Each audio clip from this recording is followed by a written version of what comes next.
Welcome to लक्ष्य IAS academy. लक्ष्य IAS academy में आपका हार्दिक स्वागत है। तो दोस्तों, हमने वायुमंडल में क्या क्या बता दिया था।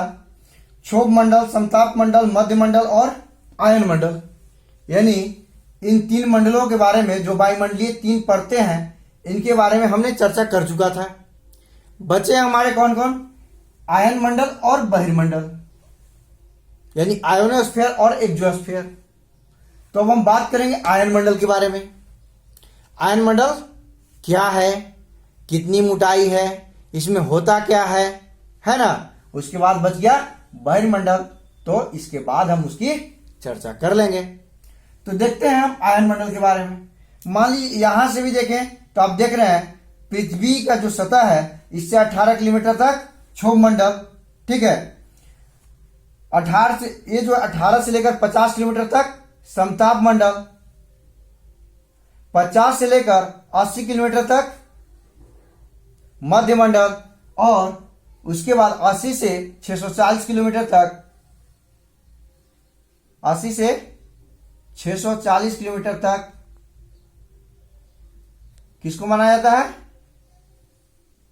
आयन मंडल।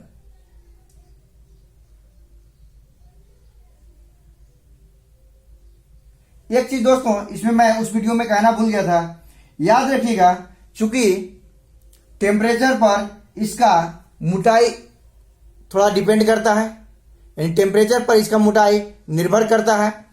तो गर्मी के दिनों में, क्षोभ मंडल के बारे में मैं बता रहा हूं, गर्मी के दिनों में इसका टेम्परेचर, चूंकि वायुमंडलीय तापमान ज्यादा बढ़ जाता है, इसीलिए इसकी ऊंचाई भी बढ़ जाती है। और ठंडे के दिनों में इसकी ऊंचाई, यानी इसकी मोटाई कहिए या इसकी ऊंचाई कहिए, कम हो जाती है। तो यह एक इंपॉर्टेंट बिंदु है, इंपॉर्टेंट पॉइंट है। आप इसको याद रखेंगे कि किस मंडल की मोटाई ठंडे के दिनों में कम हो जाती है और गर्मी के दिनों में बढ़ जाती है। तो वो हो जाएगा आंसर आपका क्षोभ मंडल, यानी ट्रोपोस्फीयर। अब हम चलते हैं आयन मंडल के बारे में। तो आयन मंडल की मोटाई जैसा हमने देखा, 80 किलोमीटर ऊंचा से लेके 640 किलोमीटर की ऊंचाई तक क्या है? आपका आयन मंडल है, आयोनोस्फीयर है। इसमें होता क्या है? तो इसका मुख्य गुण है आयनिक गुणों का होना, ठीक है।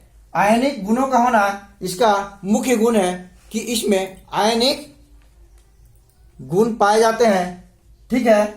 तो कहने का मतलब आयनिक गुण पाए जाने का आशय क्या है कि जैसे पृथ्वी से जितनी भी आयनिक जो परिवर्तन होते हैं, इस जो वेव यहां से संचारित किए जाते हैं, ठीक है, जो वेव संचारित किए जाते हैं, तो इसके आयनिक गुण के कारण ही जो रेडियो किरणें हैं, ठीक है, रेडियो विकिरणें हैं, ठीक है, तो उनका क्या होता है?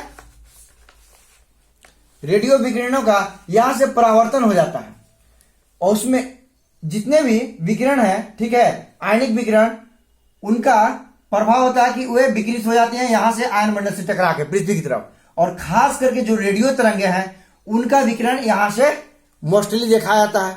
और इसी परावर्तन के कारण, रेडियो विकिरण के परावर्तन के कारण, जो रेडियो तरंगे हैं, रेडियो विकिरण में रेडियो तरंगे हैं, उनके परावर्तन के कारण ही हम पृथ्वी से जो भी साउंड वगैरह जाते हैं ऊपर वायुमंडल में, और हम सुन पाते हैं, कहीं का साउंड कहीं सुन लेते हैं, टेलीविजन, मोबाइल, रेडियो आदि के माध्यम से, तो वह परावर्तन इसी मंडल के कारण होता है, ठीक है। यानी जो तरंगे पृथ्वी से निकली और इसी आयन मंडल में जब पहुंची, इस मंडल में जब पहुंची, इसी आयन मंडल में, यानी इस मंडल में जब पहुंची, तो परावर्तित होकर पुनः पृथ्वी पर लौट पाती है, जिसको हम टेलीविजन के माध्यम से, मोबाइल के माध्यम से, रेडियो आदि के माध्यम से सुन पाते हैं, ठीक है।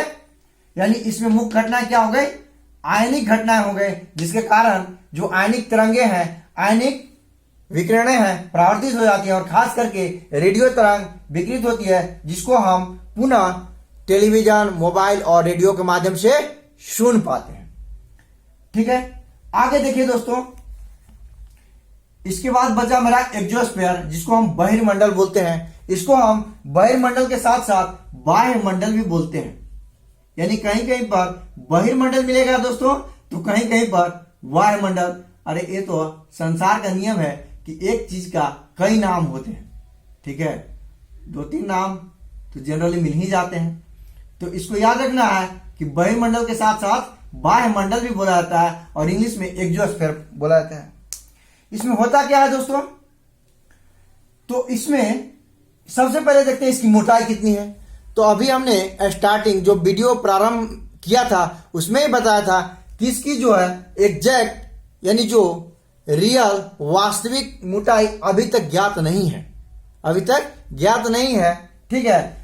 लेकिन माना जाता है कि प्रारंभ कितने ऊंचाई से होता है इसका, तो 640 किलोमीटर, 640 मैंने 2 टाइम्स रिपीट कर दिया, यहां किलोमीटर लिखना चाहिए था। 640 किलोमीटर की ऊंचाई से इसका प्रारंभ हो जाता है। यानी 640 मीटर की ऊंचाई के बाद जो मंडल पाए जाते हैं उसी को हम वायुमंडल या बहिर्मंडल या एक्सोस्फीयर बोलते हैं, ठीक है।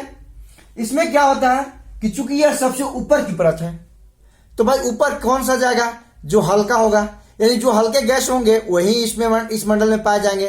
तो वैसे गैस कौन कौन सी है, हाइड्रोजन है, हीलियम है, इस तरह की जो हल्के गैसें हैं वो इसी मंडल में पाए जाते हैं। कारण क्या है, कारण कि वे हल्के गैस हैं, ठीक है। तो पूछेगा कि वायुमंडल में कौन कौन सी गैसों की प्रमुखता होती है या किस किस गैसों की विद्यमानता होती है। हाइड्रोजन, हीलियम, ठीक है, कार्बन डाइऑक्साइड, नंबर 1 में हाइड्रोजन हीलियम, नंबर 2 में कार्बन डाइऑक्साइड, नंबर 3 में रेडियो तरंगे, नंबर 4 में इनमें से कोई नहीं। तो आपका आंसर क्या होगा, इसमें हाइड्रोजन हीलियम जो पहला ऑप्शन आएगा वह सही हो जाएगा। इसकी दूसरी मुख्य विशेषता है कि जितने भी संचार उपग्रह हैं सभी इसी मंडल में छोड़े जाते हैं। कारण क्या है दोस्तों, संचार उपग्रह 2 प्रकार के होते हैं। एक होता है ध्रुवीय उपग्रह, क्या होता है, ध्रुवीय उपग्रह,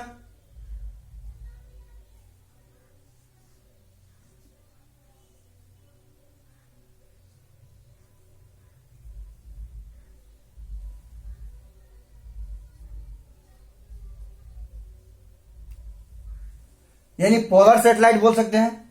और दूसरा होता है भूस्थैतिक उपग्रह,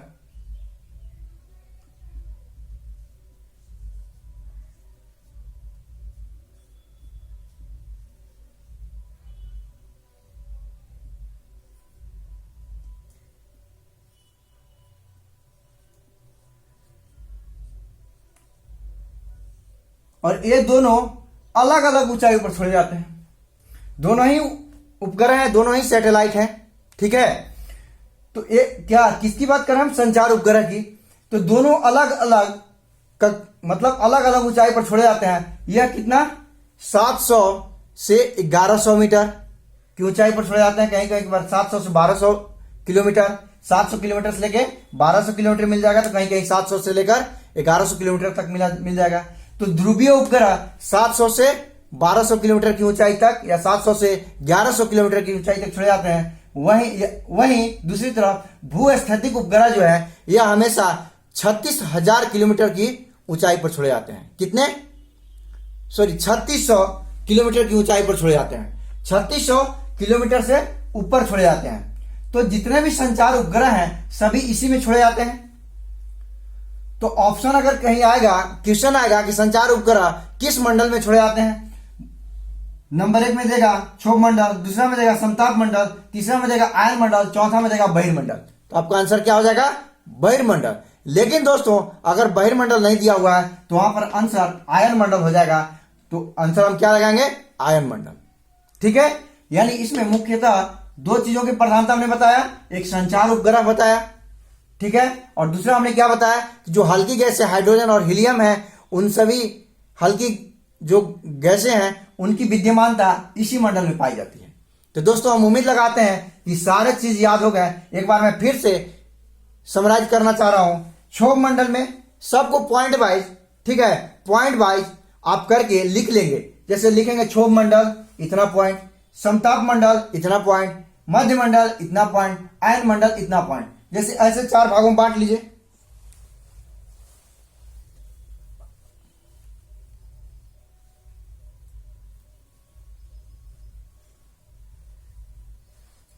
इंश देवता तो आपने याद रख ही लिया, आपने याद रख लिया।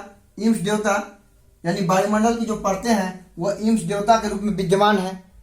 ठीक है, वायुमंडल की जो परतें हैं इंश देवता के, आप ऐसे बना सकते हैं कि सबसे पहले लिख लिए क्षोभ मंडल, क्षोभ मंडल, उसके बाद लिखे समताप मंडल, समताप मंडल, उसके बाद लिख लीजिएगा कौन सा, क्षोभ हो गया, समताप हो गया। नेक्स्ट है आपका मध्य मंडल, तो लिखिएगा फिर मध्य मंडल, उसके बाद फिर आयन मंडल, तीसरे आयन मंडल, उसके बाद बहिर्मंडल। 5 आप कॉलम बना लिए और 5 का और याद कर लीजिए, जैसे मान लीजिए कि इसमें 4 पॉइंट या 5 पॉइंट, इसमें मान लीजिए 2 पॉइंट, इसमें मान लीजिए 3 पॉइंट, इसमें 2 पॉइंट, ठीक है, इसमें 3 पॉइंट, इस तरह कर करके लिख लीजिए। और उम्मीद लगाते हैं कि आप 2 से 3 बार 4 बार पढ़िएगा, आपको याद हो जाएगा। और इसी के साथ हम यह भी उम्मीद लगाते हैं कि आपको लगभग चीजें समझ में आ गए होंगे। अगर कोई चीज कमी लगता है तो आप उसको कमेंट सेक्शन में जरूर लिखेंगे दोस्तों। और आपको अंत तक बने रहने के लिए काफी धन्यवाद दोस्तों। अगर चैनल को सब्सक्राइब नहीं किए होंगे तो लक्ष्य ISPCS अकेडमी को सब्सक्राइब कर लीजिएगा और बेल बटन को दबा लीजिएगा, ताकि जितने भी वीडियो अपलोड हो, जितने भी नोटिफिकेशन हो, आपको टाइम टू टाइम पहुंचते रहें और जिसका लाभ आप सब ससमय प्राप्त करते रहें। मिलते हैं हम नेक्स्ट वीडियो में।